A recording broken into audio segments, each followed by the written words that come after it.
सर्वेभ्यः सुप्रभातं। तर्कभाषाकक्षां प्रति सर्वेषां हार्दं स्वागतं। मङ्गलश्लोकं वदामः। बालोऽपि यो न्यायेन ये प्रवेशम् अल्पेन वाञ्छत्यलसश्रुतेन संक्षिप्य युक्त्यन्विततर्कभाषा प्रकाश्यते तस्य कृते मयेषा। द्रवत्वपर्यन्तम् अस्माभिः यः पाठे दृष्टमासीत्,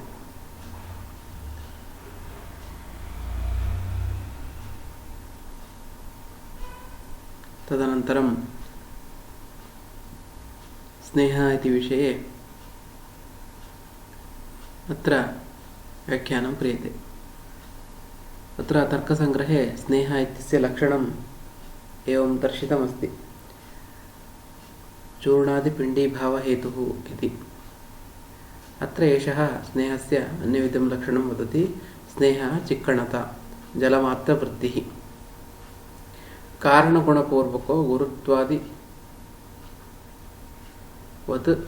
यावद्द्रव्यभावी इति एतस्य विषये व्याख्यानं क्रियते। अत्र आङ्ग्लभाषायां तस्य आय्लिनेस् इति व्याख्यानं कृतमस्ति। स एव स्नेहः इति। स्नेहः चिक्कणता अथवा चूर्णादिपिण्डीभावहेतुः। वयं पिष्टं यदा योजयामः, यत्र तत्र पिष्टमेलने यत् कारणीभूतं भवति स एव स्नेहः इति उच्यते। जलमात्रवृत्तिः। नैयायिकानां मते सः जले वर्तते, जले एव वर्तते, अन्यत्र कुत्रापि नास्ति। कारणगुणपूर्वकः, तस्य कारणस्य ये गुणाः सन्ति, कारणगुणपूर्वकः गुरुत्वादिवत् यावद्द्रव्यभावी। अयं यः स्नेहः अस्ति सः गुणः यावद्द्रव्यभावी, द्रव्यं यावत्पर्यन्तं तिष्ठति तावत्पर्यन्तं सः तिष्ठति। गुरुत्वादिवत्, गुरुत्वं यथा भवति तद्वत् एषः स्नेहः अपि यावद्द्रव्यभावी, द्रव्यनाशपर्यन्तं तिष्ठति इति स्नेहस्य लक्षणम् अत्र कथ्यते। तदनन्तरं शब्दस्य विषये उच्यते। शब्दः श्रोत्रग्राह्यः गुणः, आकाशस्य विशेषगुणः। ननु कथमस्य श्रोत्रेण ग्रहणं? यतः भेर्यादिदेशे शब्दः जायते, श्रोत्रं तु पुरुषदेशे अस्ति।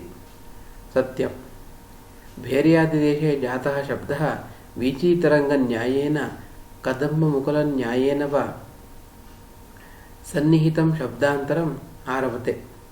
स च शब्दः शब्दान्तरमिति क्रमेण श्रोत्रदेशे जातः अन्त्यः शब्दः श्रोत्रेण गृह्यते। नाद्यः नापि मध्यमः। एवं वंशे पाठ्यमाने दलद्वय विभागदेशे जाते शब्दः दलद्वय विभागदेशे जातः शब्दः शब्दान्तरारम्भक्रमेण श्रोत्रदेशे अन्यं शब्दं जनयति। यः अन्त्यः शब्दः श्रोत्रेण गृह्यते। नाद्यः नापि मध्यमः। भेरी शब्दः मया श्रुतः इति धीस्तु भ्रान्ति एव इति एकविधं निरूपणं करोति, पुनः अन्यविधमपि अग्रे दर्शयति। अत्र एते प्रश्नम् एवं स्वीकुर्वन्ति। शब्दः इति आकाशस्य गुणः, आकाशस्य विशेषगुणः इति कथम् इति पूर्वपक्षः तत्र स्वीक्रियते। नैयायिकाः वदन्ति शब्दः श्रोत्रग्राह्यः गुणः इति। शब्दः इति यः गुणः अस्ति सः श्रोत्रग्राह्यः, श्रोत्रेन्द्रियेण ग्राह्यः इति। आकाशस्य विशेषगुणः। तर्कसङ्ग्रहेऽपि उक्तं शब्दगुणकम् आकाशम् इति। तत्र ते प्रश्नं कुर्वन्ति, ननु कथमस्य श्रोत्रेण ग्रहणं? श्रोत्रेण ग्रहणमिति कथं भवन्तः वक्तुमर्हन्ति? यतः भेर्यादिदेशे शब्दः जायते। कोऽपि यदि भेरीवादनं करोति, भेरी यत्र अस्ति तस्मिन् प्रदेशे शब्दः जायते। कथं भवन्तः श्रोत्रग्राह्यः गुणः इति वदन्ति? कथं तत्र तथा भवद्भिरुच्यते इति प्रश्नः। किमर्थं तथा आक्षेपस्य कारणं किमस्ति? श्रोत्रं तु पुरुषदेशे अस्ति, भेर्यादिदेशे शब्दः जायते। भेरी अन्यत्र अस्ति, श्रोत्रम् अन्यत्र अस्ति।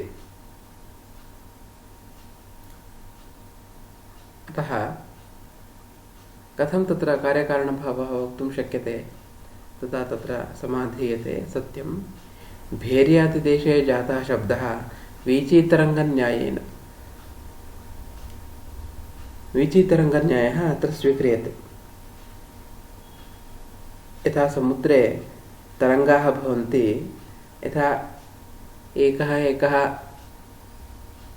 तरङ्गः अन्यमन्यं तरङ्गं जनयति इति समुद्रे यथा अस्माभिः दृष्टमस्ति, तथैव भेर्यादिशब्दे जाते भेर्यादिदेशे जातः शब्दः शब्दान्तरम् आरभते।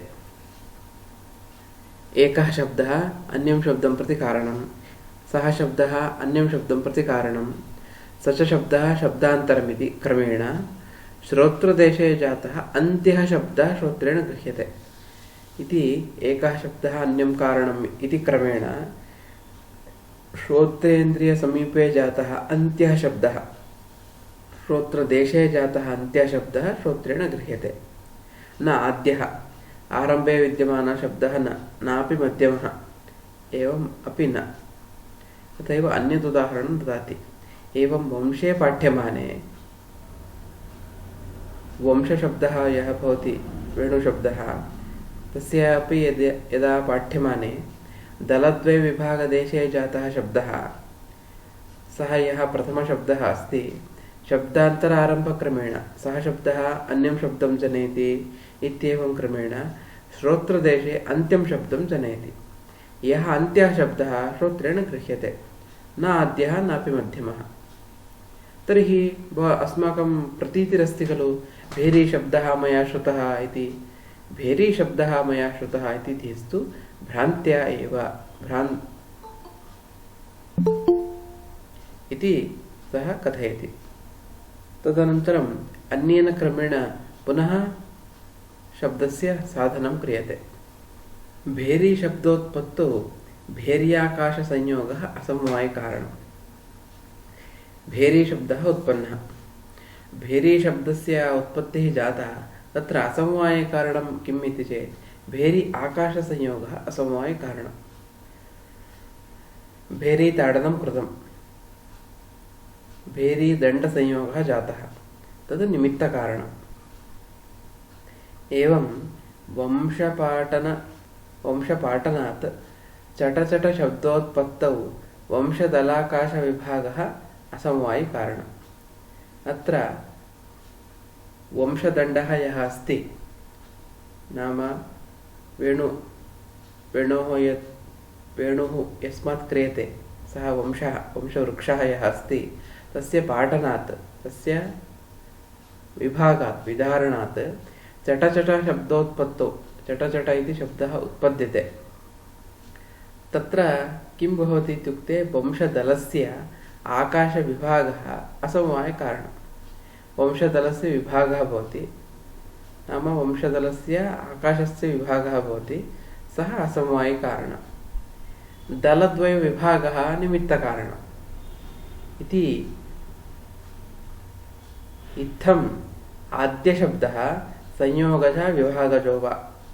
पूर्वतन उदाहरणे संयोगजः भेरीदण्डसंयोगः। अत्र वंशपाठनात् यः शब्दः उत्पद्यते सः विभागजः।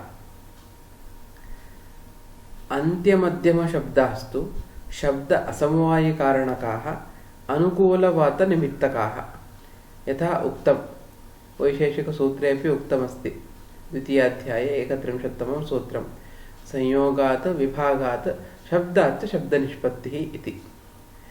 आद्यादीनां सर्वशब्दानाम् आकाशमेव समवायिकारणम्। कर्मबुद्धिवत् अस्य त्रिक्षणावस्थायित्वं च। तत्र आद्यमध्यमशब्दाः कार्यशब्दनाश्याः, अन्त्यस्तु उपान्त्येन, उपान्त्यस्तु अन्त्येन इति। उपान्त्यस्तु अन्त्येन सुन्दोपसुन्दन्यायेन नश्येते। इदञ्च अयुक्तम्। उपान्त्येन त्रिक्षणावस्थायिना अन्त्यस्य द्वितीयक्षणमात्र अनुगामिना तृतीयक्षणे च असता अन्त्यनाशजनन असम्भवात्। तस्मात् उपान्त्यनाशादेव अन्त्यनाशः। पुनः तृतीयं पक्षम् उपस्थापयति विनाशित्वं च शब्दस्य अनुमानात्। तथा हि शब्दः अनित्यः सामान्यवत्वे सति अस्मदादिबाह्येन्द्रियग्राह्यत्वात् घटवत् इति।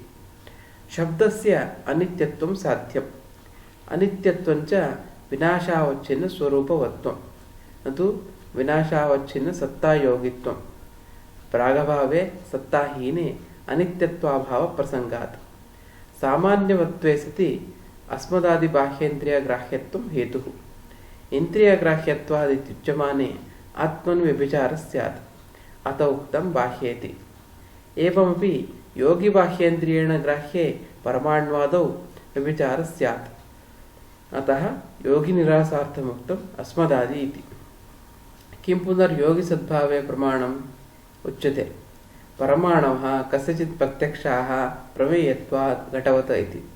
तथापि सामान्यादिना व्यभिचारः, अत उक्तं सामान्यत्वे सामान्यवत्वे सति इति। सामान्यादित्रयस्य निस्सामान्यत्वात्। इत्येवं प्रकारेण आकाशनिरूपणं सः करोति। अत्र द्वितीयभागे सः यदा निरूपणं करोति भेरीदण्डसंयोगः निमित्तकारणं, नाम तत्र संयोगः कारणं विभागः कारणम् इति कश्चन पक्षः स्वीकृतः। संयोगात् विभागात् शब्दात् शब्दनिष्पत्तिः, एकस्मात् शब्दात् अन्यः शब्दः निष्पद्यते इति मतम् अत्र उक्तम्। तत्र कश्चन पूर्वपक्षः मध्ये स्वीकृतः।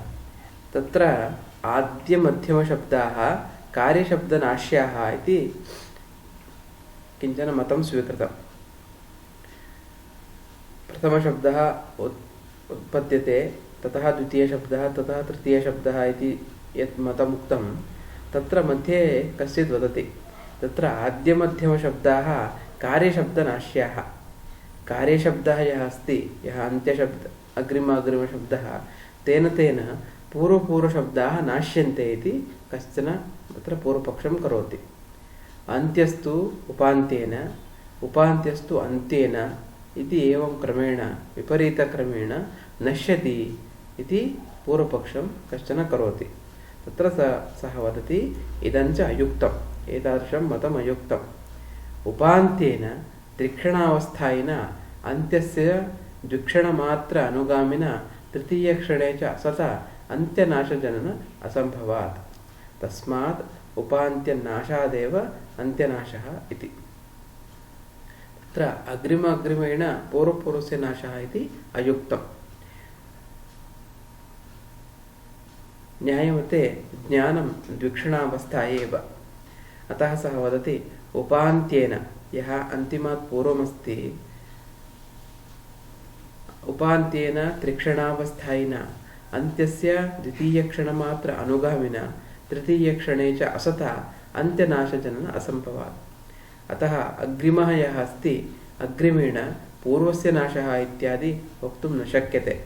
तस्मात् उपान्त्यनाशादेव अन्त्यनाशः इति।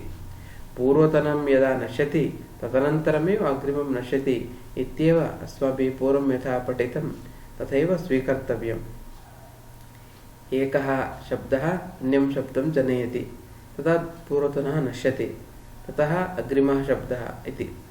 यथा अत्र पूर्वमुक्तं वीचीतरङ्गन्यायेन एकः शब्दः उत्पन्नः, सः शब्दान्तरं जनयति, सः शब्दान्तरं जनयति इत्येवं क्रमेण अन्त्यः शब्दः यः अस्ति स एव श्रोत्रेण गृह्यते इति एतेषां मतम्।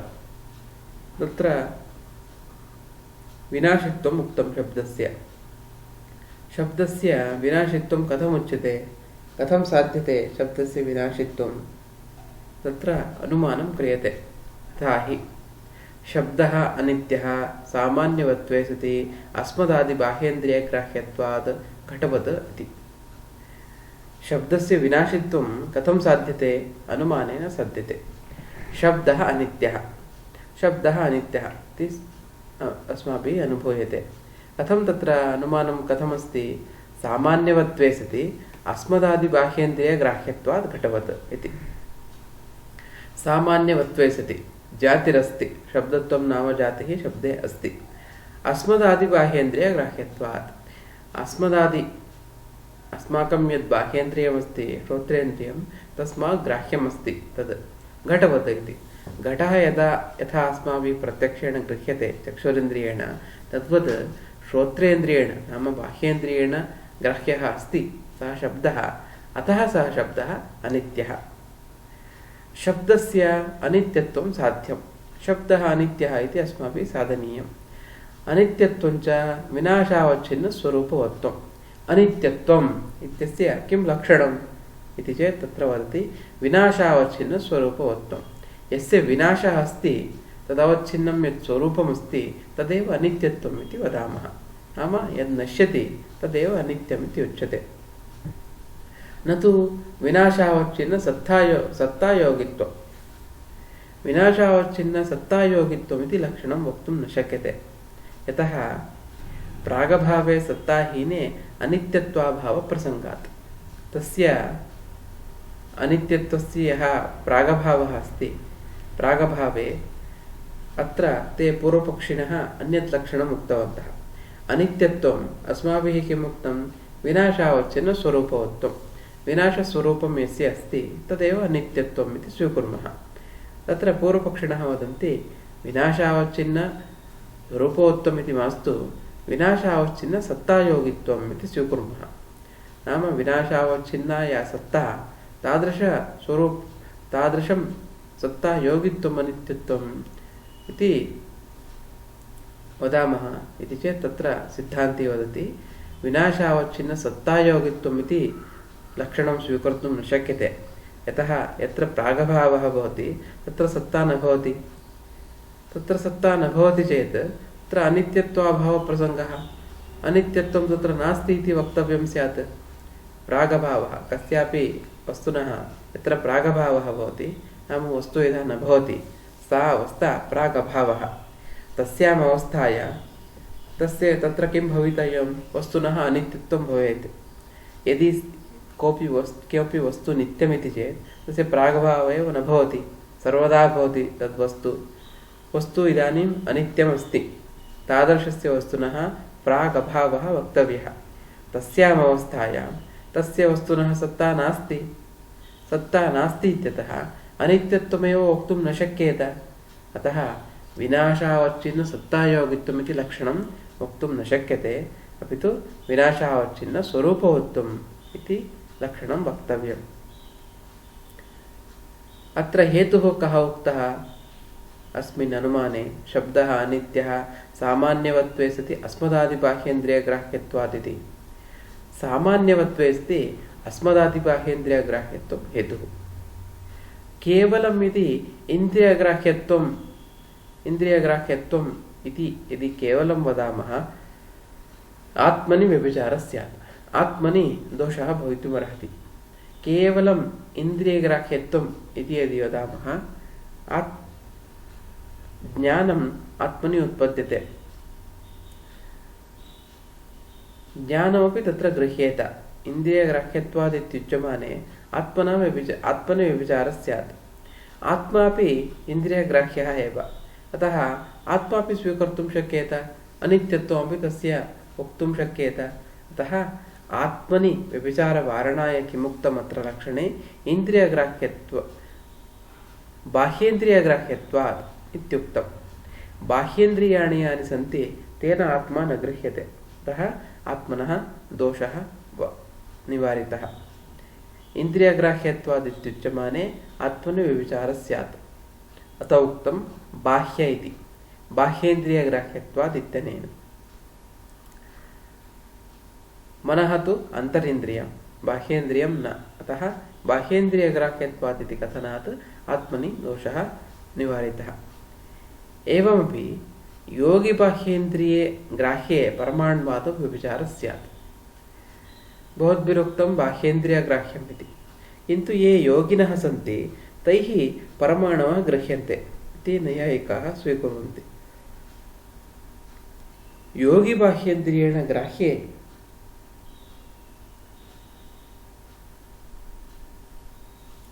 परमाण्वादौ व्यभिचारः स्यात्। परमाणुः योगिना गृह्यते, तदपि बाह्येन्द्रियेण एव गृह्यते। अतः बाह्येन्द्रियग्राह्यत्वात् इति कथनात् यदि अस्मदादिबाह्येन्द्रिय इत्यनुक्त्वा केवलं सामान्यवत्वे सति बाह्येन्द्रियग्राह्यत्वात् इति कथने सति परमाणूनां योगिबाह्येन्द्रियग्राह्यत्वात् तत्र व्यभिचारदोषः स्यात्। अतः किमुक्तं योगिनिरासार्थम् उक्तम् अस्मदादि इति। अस्मदादिबाह्येन्द्रियग्राह्यत्वं तु परमाणोः नास्ति, केवलं योगिनामेव। अतः अत्र दोषो नास्ति। अस्मदादिबाह्येन्द्रिय इति कथनात् दोषो नास्ति। किं पुनर्योगिसद्भावे प्रमाणम्? अस्तु, योगिनः सन्ति इत्यत्र किं प्रमाणम् इति पूर्वपक्षी पृच्छति। तदा तत्र सिद्धान्ती समाधानं वदति। उच्यते परमाणवः कस्यचित् प्रत्यक्षाः प्रमेयत्वात् घटवत् इति। परमाणवः सन्ति अङ्गीकृताः, ते कस्यचित् प्रत्यक्षाः भवेयुः। किमर्थं? प्रमेयत्वात् घटवत् इति। यथा घटः प्रमेयः, सः सर्वेषां प्रत्यक्षः अस्ति, तथैव परमाणवः अपि कस्यचित् प्रत्यक्षाः भवितुमर्हन्ति एव प्रमेयत्वात्। तथापि सामान्यादिना व्यभिचारः। केवलं यदुक्तम् अत्र सामान्यवत्वे सति अस्मदादिबाह्येन्द्रियग्राह्यत्वात् इति सामान्यवत्वे सति इति न वदामः, तदा सामान्यादिना व्यभिचारः भवति।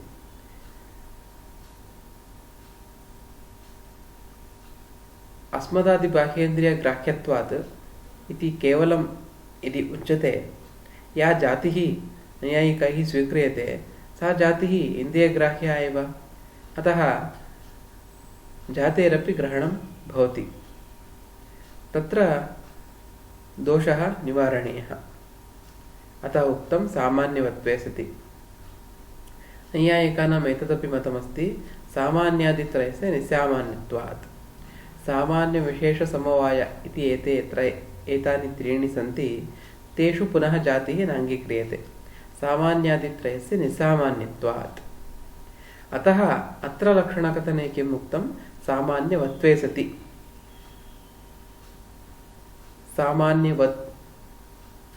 सामान्यवत्वम् इत्युक्तं नाम जातियुक्तत्वम् इति। इदं यत् सामान्यम् उक्तमत्र सामान्यादिना व्यभिचारः इति, नाम सामान्य इति विषये दोषः भवति इति। इदानीं सः दोषः नास्ति। यतः अत्र लक्षणे किम् उक्तं? सामान्यवत्वे सति नाम जातियुक्तत्वम् इति उक्तं। जातौ पुनः जातिः नाङ्गीक्रियते। अतः सामान्यम् इत्यत्र दोषः भवति इति यद् आपादनं कृतं तत् न सम्भवति। अतः शब्दस्य अनित्यत्वं कथं साधितम्? अनुमानप्रमाणेन। शब्दः अनित्यः सामान्यवत्वे सति अस्मदादि बाह्येन्द्रियग्राह्यत्वात् घटवत् इत्यनुमानेन शब्दस्य अनित्यत्वं साधितम्। तदनन्तरं बुद्धिसुखदुःख इच्छाद्वेषप्रयत्नाः अत्र उच्यन्ते। एकैकस्य लक्षणमपि सः वदति। बुद्धिः सुखं दुःखम् इच्छा द्वेषः प्रयत्नः इति एकैकं गुणं सः संक्षेपेण निरूपयति। एते सर्वे प्रसिद्धाः एव सन्ति, तथापि तत्र सामान्यतः तेषां लक्षणम् उच्यते। बुद्धिः तु प्रसिद्धा एव अस्ति। अर्थप्रकाशो बुद्धिः। ये अस्माकं पुरतः विद्यमानाः पदार्थाः सन्ति, अर्थः इति पदेन ते गृह्यन्ते। तेषां या प्रकाशिका अस्ति सा बुद्धिः। ज्ञानं येन जायते नाम अर्थप्रकाशः यस्मात् जायते सा एव बुद्धिः। सुखं नाम किम् इति चेत् सः तत्र उत्तरं ददाति। प्रीतिः सुखम्। सर्वात्मनाम् अनुकूलवेदनीयं। सर्वेषामपि मनुष्याणाम् अथवा प्राणिनां यद् अनुकूलवेदनीयम् अस्ति तदेव सुखं। प्रीतिः सुखम् इति सुखस्य लक्षणम् उक्तं। तर्हि दुःखस्य लक्षणं किं? पीडा दुःखं। सर्वात्मना प्रतिकूलवेदनीयम्। रागः इच्छा, इच्छायाः लक्षणं किं? रागः इत्यर्थः। द्वेषस्य लक्षणं किं? क्रोधः। प्रयत्नस्य लक्षणं किम्? उत्साहः। बुद्ध्यादयः षट् मानसप्रत्यक्षाः। एते षट् ये सन्ति, बुद्धिः, सुखं दुःखम्, इच्छा द्वेषः प्रयत्नः इत्येते सर्वेपि मानसप्रत्यक्षाः, मनसः प्रत्यक्षविषयाः इति उक्त्वा धर्माधर्मयोः लक्षणं वदति। धर्माधर्मौ सुखदुःखयोः असाधारणकारणे धर्माधर्मौ। सुखं दुःखं वा यदस्ति तयोः सुखदुःखयोः असाधारणकारणे, असाधारणं कारणं यद्वयमस्ति तद्वयं किं? धर्मः अधर्मश्च। धर्मेण सुखं जायते, अधर्मेण दुःखं जायते। तौ च अप्रत्यक्षौ अपि आगमगम्यौ अनुमानगम्यौ च। एतौ उभौ अपि अप्रत्यक्षौ, धर्मस्य अधर्मस्य च प्रत्यक्षं न सम्भवति, न दृश्यते। तथापि आगमगम्यौ, वेदेन अस्माभिः तेषाम् अस्तित्वं ज्ञायते। अनुमानगम्यौ च, अनुमानेनापि एतयोः साधनं क्रियते, धर्माधर्मयोः। किम् अनुमानं क्रियते? देवदत्तस्य शरीरादिकं देवदत्तविशेषगुणजन्यं कार्यत्वे सति देवदत्तभोगहेतुत्वात् देवदत्तप्रत्ययजन्यवस्तुवत् प्रयत्नजन्यवस्तुवत् यश्च शरीरादिजनकम् आत्मविशेषगुणः स एव धर्मः अधर्मश्च प्रयत्नादीनां शरीरादि अजनकत्वात् इत्यनुमानेन धर्माधर्मो साध्यते।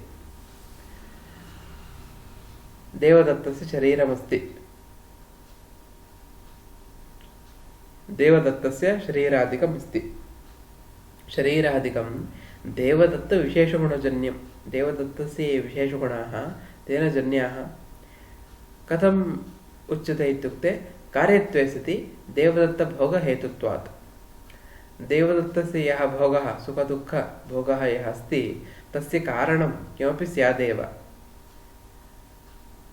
तस्य किं कारणम् इत्युक्ते देवदत्तस्य शरीरादिकमस्ति, शरीरादिकं तस्य किमपि कारणं स्यादेव। कार्यत्वे सति यद्यत् शरीरमस्ति, कार्यरूपं शरीरं देवदत्तभोगहेतुत्वात् तत् सुखं वा दुःखं प्रति वा कारणमस्ति। अतः किमपि स्यादेव। देवदत्तप्रयत्नजन्यवस्तुवत्, देवदत्तः प्रयत्नेन किमपि वस्तु यदा जनयति तद्वत् एतदपि देवदत्तविशेषगुणजन्यं शरीरादिकं। यश्च शरीरादिजनकः आत्मविशेषगुणः, यः शरीरादिजनकः आत्मविशेषगुणः स एव धर्मः अधर्मश्च, स एव धर्मः अधर्मश्च इति धर्मः अधर्मश्च साधितः। प्रयत्नादीनां शरीरादि अजनकत्वात्, प्रयत्नः यः अस्ति तेषां शरीरजनकत्वं नास्ति। अतः देवदत्तस्य शरीरम् अस्ति, तस्य किमपि कारणं स्यादेव। अतः धर्मः अधर्मश्च तत्र कारणम् इति अनुमानप्रमाणेन देवदत्तस्य शरीरादिकं देवदत्तविशेषगुणजन्यं कार्यत्वे सति देवदत्तभोगहेतुत्वात् इति अनुमानेन धर्मस्य अधर्मस्य च साधनं क्रियते। तदनन्तरं संस्कारः इति कञ्चन गुणं निरूपयति। संस्कारः त्रिविधः: वेगः, भावना, स्थितिस्थापकश्च इति। तत्र वेगः पृथिव्यादिचतुष्टयवृत्तिः क्रिया हेतुश्च। वेगः इति यः अस्माभिः प्रसिद्धः अस्ति लोके व्यवहारः स एव अत्रापि स्वीक्रियते। तत्र वेगः पृथिव्यादिचतुष्टयवृत्तिः, पृथिवी, अप, तेजः, वायुः इति एतेषु चतुर्षु अपि वेगः अस्ति। क्रिया हेतुश्च, यां कमपि क्रियां प्रति कारणमस्ति अयं वेगः। वेगः अस्ति चेदेव क्रिया तत्र शीघ्रं भवति, मन्दं भवति इति वयं व्यवहारं कुर्मः।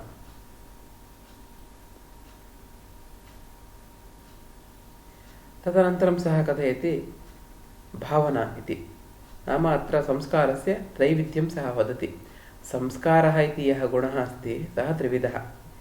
वेगः इति कश्चन संस्कारः, भावना इति कश्चन संस्कारः, स्थितिस्थापकश्च इति कश्चन संस्कारः। वेगः तु अत्यन्तं प्रसिद्धः, अस्माभिः ज्ञातः एव। भावनाख्यसंस्कारः यः अस्ति सः आत्ममात्रवृत्तिः, अनुभवजन्य स्मृतिहेतुः। भावना इति कश्चन संस्कारः नैयायिकैः स्वीक्रियते। अयं भावना इत्याख्यः संस्कारः आत्ममात्रवृत्तिः, आत्मनि एव अस्ति इयं भावना। अनुभवजन्यः, अनुभवेन भावना जन्यते। स्मृतिहेतुः, सा भावना स्मृतिं प्रति कारणम्। स च उद्बुद्ध एव स्मृतिं जनयति। उद्बोधश्च सहकारिलाभात्।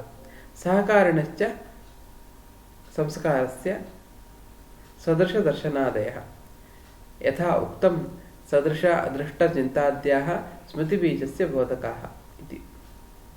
अत्र एतैः भावना इति कश्चन विशेषः स्वीक्रियते।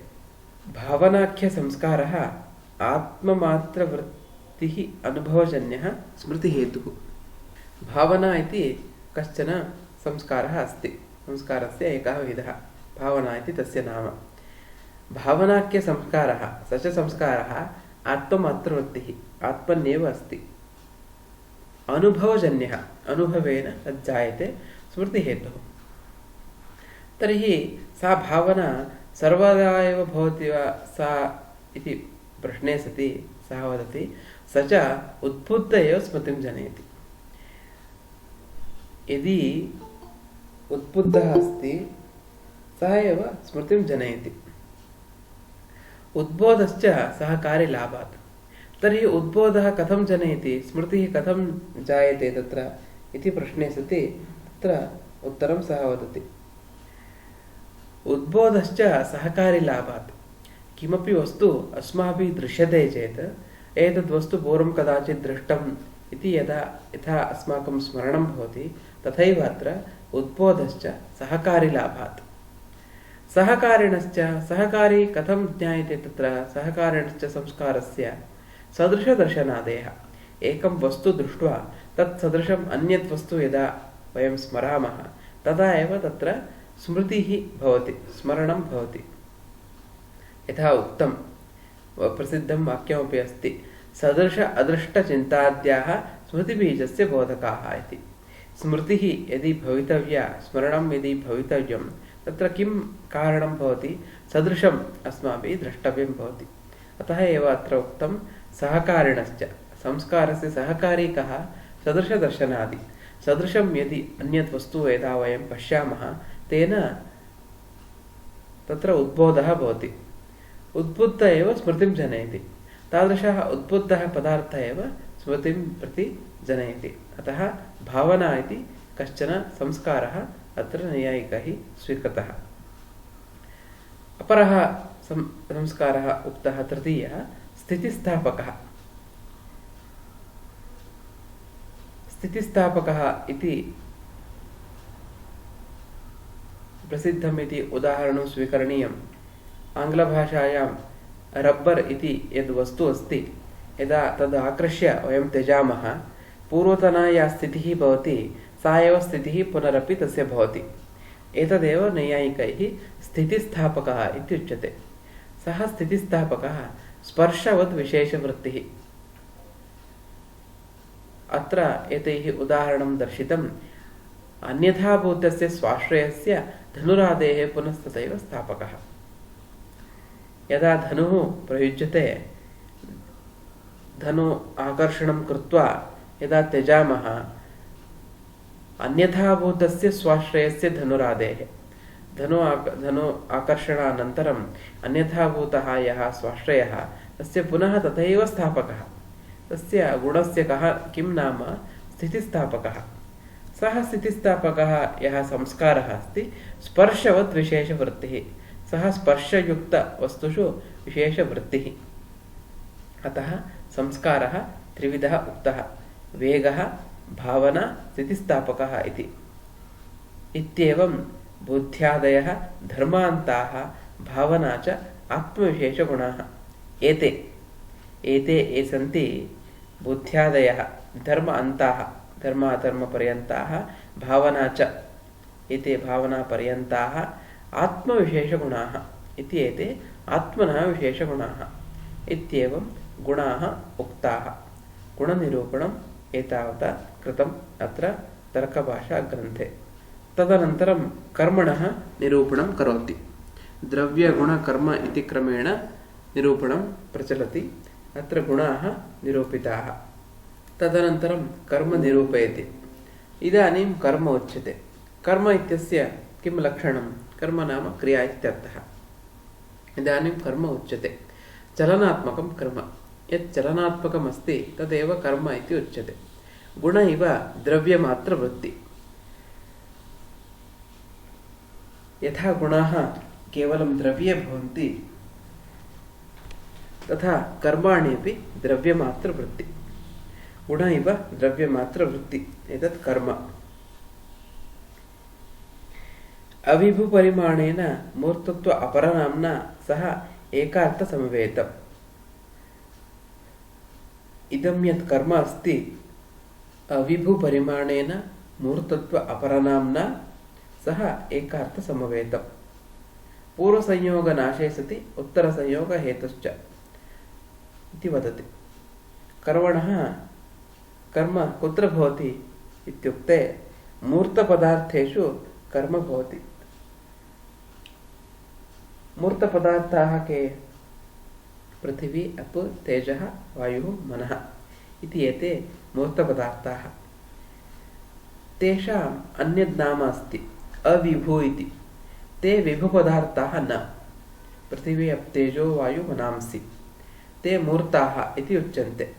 अविभुपरिमाणेन मूर्तत्व अपरनाम्ना सह एकार्थसमवेतम्। तैः सह कर्म समवायसम्बन्धेन भवति। अस्माभिः समवायनिरूपणेऽपि पठितं क्रियाक्रियावतोः समवायसम्बन्धः इति। तच्च कर्म कीदृशं भवति इत्युक्ते पूर्वसंयोगनाशे सति उत्तरसंयोगहेतुः। क्रिया कथं भवति? एकस्य संयोगस्य नाशः भवति, अग्रिमस्य संयोगस्य कारणं भवति इत्येवं कर्म भवति। एतत्तु कर्म क्रिया इति प्रसिद्धमेव। नैयायिकाः पञ्चविधं कर्मणः पञ्चधा कर्मणः विभागं कुर्वन्ति। उत्क्षेपणम्, अपक्षेपणम्, आकुञ्चनं, प्रसारणं, गमनम् इति पञ्च उक्तानि। तत्र उत्क्षेपणं नाम उपरि गमनं। यदा कन्दुकं वयम् उपरि क्षिपामः, उपरि ऊर्ध्वदेशगमनं यदस्ति तदेव उत्क्षेपणं।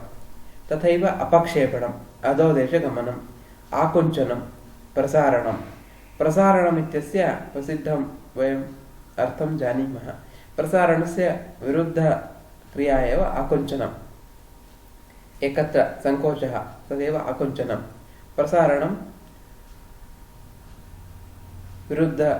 तस्य विरुद्धपदम् आकुञ्चनम् इत्यस्य। तदनन्तरं गमनम् इत्येवं पञ्चधा कर्म विभक्तं। तर्हि भ्रमणमस्ति खलु, भ्रमणं कुत्र अन्तर्भवति? भ्रमणमपि काचित् क्रिया अस्ति खलु इत्युक्ते भ्रमणादयस्तु गमनेनैव गृह्यन्ते। भ्रमणम् इति पृथक् अस्माभिः न स्वीक्रियते। गमनम् इति यत् पञ्चविधमस्ति कर्म, तत्र पञ्चमे एव अन्तर्भावं वयं कुर्मः। अतः भ्रमणं नाम तदपि गमनमेव। इत्येवं कर्म निरूपितम्। तदनन्तरं सामान्यं निरूपयति। वस्तुतः अयं विषयः आरम्भेव निरूपणीयः आसीत्, किन्तु एतावता विलम्बेन ग्रन्थस्य अन्ते अत्र सामान्यनिरूपणं करोति। सामान्यं नाम जातिः, वयं सर्वे जानीमः। सामान्यम् अनुवृत्तिप्रत्ययहेतुः सामान्यं। द्रव्यादित्रयवृत्ति नित्यमेकम् अनेकानुगतं च। तद्विविधं परम् अपरञ्च। परं सत्ता बहुविषयत्वात्, स च अनुवृत्तिमात्रहेतुत्वात् सामान्यमात्रम्। अपरं द्रव्यत्वादि अल्पविषयत्वात्, तच्च व्यावृत्तेरपि हेतुत्वात् सामान्यविशेषः। अत्र कश्चिदाह व्यक्तिव्यतिरिक्तं सामान्यं नास्ति। अत्र ब्रूमः किम् आलम्बना तर्हि भिन्नेषु विलक्षणेषु गोपिण्डेषु एकाकारा बुद्धिः विना सर्वानुगतम् एकं किञ्चित् तदेव सामान्यमिति। ननु तस्य व्यावृत्तिकृता एकाकारा बुद्धिरस्ति। तथा हि सर्वेष्वपि गोपिण्डेषु अगोपिण्डेभ्यः व्यावृत्तिरस्ति। तेन अगोव्यावृत्तिविषयः एव अयम् एकाकारप्रत्ययः अनेकेषु गोपिण्डेषु न तु विधिरूप गोत्वसामान्यविषयः। नैवं विधिमुखेनैव एकाकारप्रत्ययस्फुरणा इति सामान्यनिरूपणं करोति। सामान्यं नाम किं? सामान्यं नाम जातिः। वयं प्रसिद्धं जातिं जानीमः। घटः इति बहवः घटाः यदा भवन्ति सर्वेषां घटानां ज्ञानार्थं वयं कथम् अस्माकं घटज्ञानं भवति? घटत्वम् इति काचित् जातिरस्ति। तेन सर्वेषां घटानां ज्ञानम् अस्माकं भवति। अनुवृत्तिप्रत्ययहेतुः सामान्यम्। अनुवृत्तिप्रत्ययः अयं घटः अयं घटः अयं घटः इति सर्वत्र या बुद्धिः अस्माकं जायते तस्य सर्वस्य कथं मिलित्वा अस्माकं ज्ञानं भवति? घटत्वम् इति यदा अस्माभिः ज्ञायते ओ सर्वेषु घटेषु घटत्वमस्ति। अतः अनुवृत्तिप्रत्ययहेतुः यः अस्ति तदेव सामान्यम् इति। तदेव सः निरूपयति। द्रव्यादित्रयवृत्ति द्रव्यं गुणः कर्म इति त्रिषु एव सामान्यमस्ति।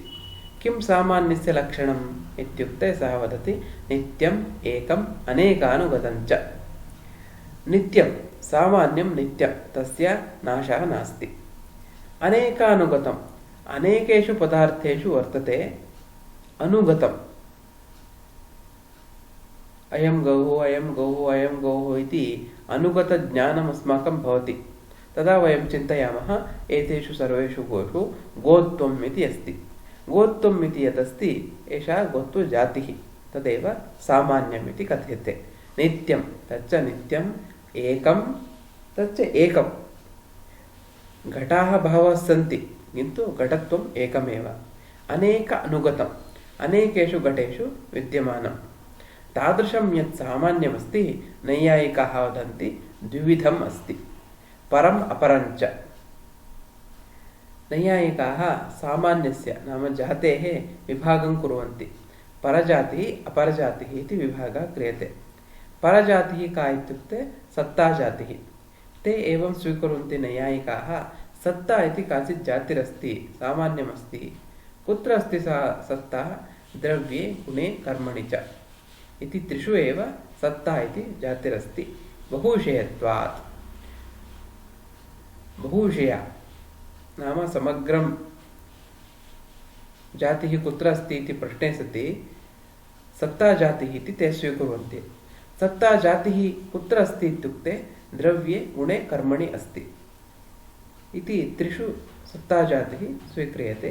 बहुविषयत्वात् समग्रः अपि यदि वयं पदार्थं सर्वानपि पदार्थान् यदा पश्यामः अत्यन्तम् अधिकाः के पदार्थाः सन्ति इत्युक्ते ते तानि सर्वाणि प्रायः द्रव्याणि एव गुणाः एव कर्म एव। अतः बहुविषयत्वात् सत्ताजातिः तैः स्वीक्रियते। स च अनुवृत्तिमात्रहेतुत्वात् सामान्यमात्रम्। सः अनुवृत्तिमात्रहेतुः सामान्यमात्रम् तदेव पुनः स्पष्टीकरोति। अतः नैयायिकमते सत्ताजातिः इत्यस्ति। सत्ताजातिः सर्वत्र अस्ति। सर्वत्र इत्यस्य कः अर्थः? द्रव्यादित्रिकवृत्तिः द्रव्यं गुणः कर्म इति त्रिषु सत्ताजातिः अस्ति। अपरजातिः का तर्हि? अपरजातिः इत्युक्ते यत्र न्यूनदेशवृत्तित्वम् इति ते वदन्ति। अल्पविषयत्वात् द्रव्यत्वं घटत्वम् इत्यादि यद् अल्पदेशवृत्तिः यदस्ति सा सर्वापि अपरजातिः इति वदन्ति। तच्च व्यावृत्तेरपि हेतुत्वात् सामान्यविशेषः इति तदेव तमेव विषयं स्पष्टीकरोति। अतः जातिः द्विधा परा अपरा च। परजातिः अपरजातिः। परजातिः का? परजातिः अधिकदेशवृत्ति बहुविषयत्वं सत्ताजातिः इति तस्य नाम। सत्ताजातिः कुत्र कुत्र अस्ति? द्रव्ये गुणे कर्मणि च अस्ति। न्यूनदेशवृत्तिः या अस्ति जातिः सा अपरजातिः इति नैयायिकानां मतम्। अत्र कश्चन अत्र पूर्वपक्षं करोति। भवद्भिः यदुक्तं सामान्यमिति जातिः इति भवन्तः यत् वदन्तः सन्ति सः जातिः नास्त्येव। व्यक्तिव्यतिरिक्तं सामान्यं नास्ति। व्यक्तिः एव अस्ति खलु, पुनः जातिः इति किमर्थं स्वीकरणीयम् इति कश्चित् पृच्छति। व्यक्तिव्यतिरिक्तं सामान्यं नास्ति इति पूर्वपक्षः। अत्र ब्रूमः नैयायिकाः वदन्ति, अत्र सिद्धान्तं वदन्ति। किम् आलम्बना तर्हि? भिन्नेषु विलक्षणेषु गोपिण्डेषु एकाकारा बुद्धिः सर्वमनुगतं सर्वानुगतम् एकं किञ्चिदिति। गोपिण्डेषु तत्र गावः यदा पश्यामः एकाकारा बुद्धिः अस्माकं जायते खलु। या बुद्धिः जायते सर्वानुगतम् एकं किञ्चित् ज्ञानम् अस्माभिः जायते। कीदृशेषु? भिन्नेषु विलक्षणेषु गोपिण्डेषु। गावः भिन्नाः भवन्ति, विलक्षणाः भवन्ति, तथापि अस्माकं बुद्धौ एकाकारा बुद्धिः जायते। सर्वानुगतम् एकं किञ्चित् किमपि गोत्वम् अस्ति इति अस्माकं बुद्धिः जायते। तदेव सामान्यं। तदेव अस्माभिः सामान्यं जातिः इति पदेन उच्यते। ननु तस्य व्यावृत्तिकृता एकाकारा बुद्धिरस्ति। तथा पूर्वपक्षं सः पुनः करोति। तथा जातिः इति किमर्थं स्वीकरणीयं? व्यावृत्तिकृता, एतद् अन्यस्मात् भिन्नं, शुनकात् भिन्नम् अथवा अश्वात् भिन्नम् इति व्यावृत्तिकृत एकाकारा बुद्धिः इत्येव स्वीक्रियताम्। किमर्थं पृथक् जातिः इति स्वीक्रियते? तथा हि सर्वेष्वपि गोपिण्डेषु अगोपिण्डेभ्यः व्यावृत्तिरस्ति। सर्वेष्वपि गोपिण्डेषु गोशरीरेषु अगोपिण्डेभ्यः गो अतिरिक्त शरीरेभ्यः व्यावृत्तिरस्ति। तेषां भेदः अस्माभिः ज्ञायते। तेन अगोव्यावृत्तिविषयः एव अयम् एकाकारः प्रत्ययः नाम ज्ञानम् अनेकेषु गोपिण्डेषु। न तु विधिरूपगोत्वसामान्यविषयः नैवं विधिमुखेनैव एकाकारप्रत्ययस्फुरणात्। सः पूर्वपक्षी पुनः पृच्छति, एकाकारा बुद्धिः जायते खलु, तेन व्यावृत्तिः भवति। एषा अयम् अश्वः न, अयं शुनकः न इति एकाकारा बुद्धिः या जायते, एकाकारा बुद्धिः, अयं गौः इति एकाकारा बुद्धिर्जायते। तेन तया बुद्ध्या किं क्रियते? गोपिण्डेषु गोशरीरेषु अगोपिण्डेभ्यः व्यावृत्तिरस्ति। अयम् अश्वः न, अयम् अन्य प्राणी न इति व्यावृत्तिर्जायते। अतः अगोव्यावृत्तविषयः एव एकाकारप्रयत्नः इति अङ्गीक्रियताम्। किमर्थं सामान्यमिति नूतनं गोत्तो जातिः इति किमर्थं स्वीकरणीयम् इति सः पृच्छति। न तु विधिरूपगोत्वसामान्यविषयः। विधिरूपगोत्वम् इति कुत्रापि नास्ति खलु। एवं गोः अयं गौः इति ज्ञातव्यम् इति विधिः कुत्रापि नास्ति खलु इति पूर्वपक्षी आक्षेपं करोति। तदा सिद्धान्ती नैयायिकः वदति, नैवं तथा वक्तुं न शक्यते। विधिमुखेनैव एकाकारप्रत्ययस्फुरणात्। वस्तुतः तत्र विधिर्भवत्येव। अयं गौः इति एकाकारः यदा स्फुरति तादृशं ज्ञानं जायते, तद् विधिमुखेनैव जायते। अतः तत्र एकाकारा बुद्धिः इति केवलं न स्वीकरणीयं। सामान्यं नित्यम् एकम् अनेकानुगतम् इति सामान्यं जातिः, गोत्वजातिः, अश्वत्वजातिः एव अस्माभिः स्वीकरणीया, सा च नित्या इत्येवं क्रमेण सामान्यनिरूपणं कृतम्। तदनन्तरं विशेषं निरूपयति।